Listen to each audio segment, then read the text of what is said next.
జీవితంలో ఎలాగైనా బతకొచ్చు, కానీ నిజాయితీగా ధైర్యంగా దేశం కోసం బతకడం అనేది అల్టిమేట్ లివింగ్.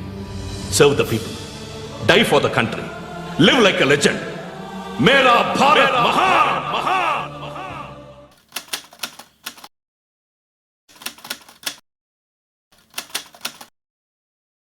మనది ఒక బ్రతికైన కుక్కల వలె నక్కల వలె సందులల్లో పందుల వలె అని. బహుశా మన సమాజాన్ని చూస్తే అలాగే అనిపిస్తుందేమో. అందుకోసమే గల శ్రీశ్రీ గారు ఇలా అన్నారు: ప్రతి భారతీయుడు ఒక సైనికుడే. కానీ మనమేం చేస్తున్నాం? సైనికులమని మరిచి మన అవసరాల కోసం, స్వార్థం కోసం ఇంకొకరికి బానిసలుగా పనిచేస్తున్నాం.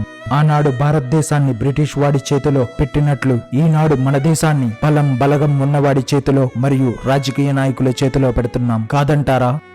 స్వతంత్రం వచ్చింది, కానీ బానిసత్వ రూపం మార్చుకొని కొత్త రూపం సంతరించుకుంది. వ్యాపారం కోసం వచ్చిన ఆంగ్లేయులు మనల్ని బానిసలుగా మార్చారు, విభజించి పాలించారు. కానీ ఇప్పుడు మనమే విడిపోయి కలిసి బ్రతుకుతున్నాం. వివిధ కులాలు, వివిధ మతాలు, వివిధ వర్ణాలు, వివిధ వర్గాలు ఏదైతేనేమి విడిపోయే ఉన్నాము కదా. ఈ విభజనలు స్వార్థ నాయకుల చేతిలో ఆయుధాలుగా మారాయి మరియు వారి అధికార దాహానికి నీటి కొలనులు ఏర్పాటు చేయడానికి మనందరం సహాయం చేస్తున్నాం. మనమందరం కులానికి బానిసలం, మతానికి బానిసలం, ప్రాంతీయవాదానికి బానిసలం, ఉచిత పథకాలకు బానిసలం, రాజకీయ నాయకుల స్వార్థానికి బానిసలం.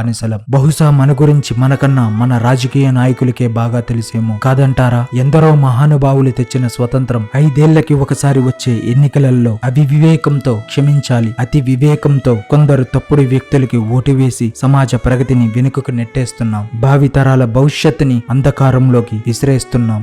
ఓటు వేయించుకొని పదవిని అనుభవించిన నాయకుల ఆర్థిక పరిస్థితి మారుతుంది, కానీ ఓటు వేసిన ఓటర్ పరిస్థితి మాత్రం మారడం లేదు. మరీ ముఖ్యంగా స్వార్థపూరిత సమాజాన్ని నిర్మించడంలో అహర్నిశలు శ్రమించే శ్రామికులం.